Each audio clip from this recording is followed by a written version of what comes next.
Na programação da primeira semana do Ministério Público de Farroupilha, um dos assuntos tratados foi o mito do encarceramento. O tema foi motivo de palestra na segunda noite do evento na semana passada, e a palestra foi feita pelo promotor de justiça do Ministério Público do Estado do Rio Grande do Sul, doutor Bruno Carpes. Para ele, o Brasil hoje tem muito poucos presos diante do nível de criminalidade que o país registra. Segundo ele, somente no ano de 2016 no Brasil foram mais de 2 milhões de roubos noticiados, e menos de 30% dos praticantes que fizeram a criminalidade estão presos. O promotor faz um diagnóstico da situação. Bom, a minha palestra é voltada a mostrar um envezamento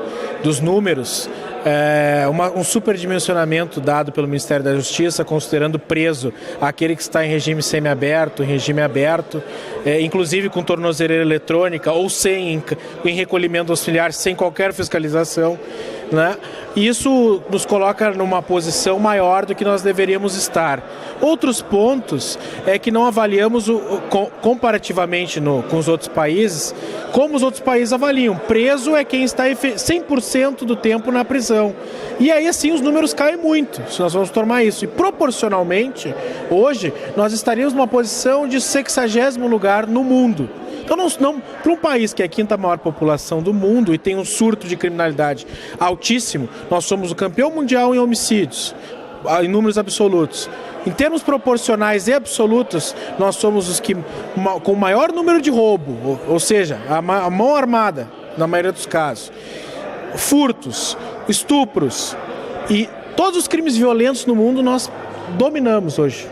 E nós temos hoje, então, muito poucos presos para o nível de criminalidade que o Brasil tem. Por exemplo, número de roubos no Brasil no ano de 2016, somente em capitais do Brasil, chega a quase 2 milhões de roubos num ano noticiados.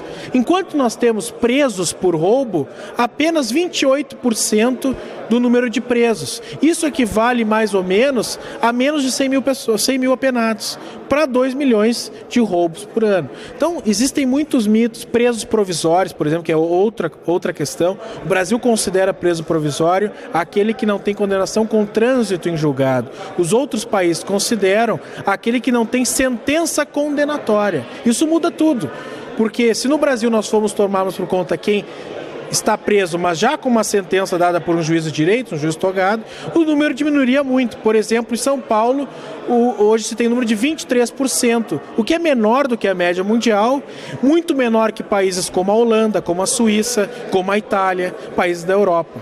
Então, portanto, há muitos mitos que estão sendo criados para justificar a soltura de criminosos perigosos no Brasil.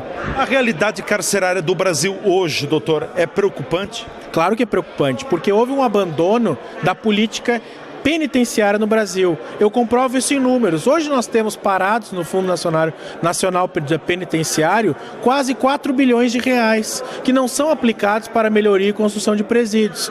Um cálculo da Federação das Indústrias de São Paulo diz que com em torno de 15, 16 bilhões de reais nós solucionaríamos o problema das superlotações de presídios, enquanto nós gastamos com Copa do Mundo e Olimpíadas em torno de 60 bilhões de reais, mais de 4 vezes o valor que nós solucionaríamos o sistema prisional. Portanto, o problema prisional hoje é uma opção política de falta de investimentos e falta de criação de vagas para que a sociedade consiga colocar na cadeia o criminoso e consiga viver em paz. E aí nós passamos ao segundo problema. O Brasil, o tempo médio de prisão não é aferido estatisticamente, mas nós sabemos, com base, que o Brasil tem o menor patamar para a progressão de regime, que é de 1/6 no mundo.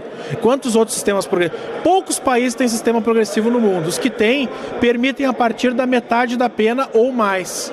Vejam, tudo isso gera o que no sistema prisional? Uma porta giratória de criminosos. Os criminosos não ficam muito tempo na cadeia. Então, na verdade, não adianta olhar para os números absolutos, até para os números proporcionais, porque Por exemplo, 2 estados que emitem os dados praticamente integrais de quantos presos entram e quantos saem num semestre, mostram, por exemplo, que no Mato Grosso do Sul, o estado que mais remeteu dados, que a cada 100 presos, 96 saem num semestre.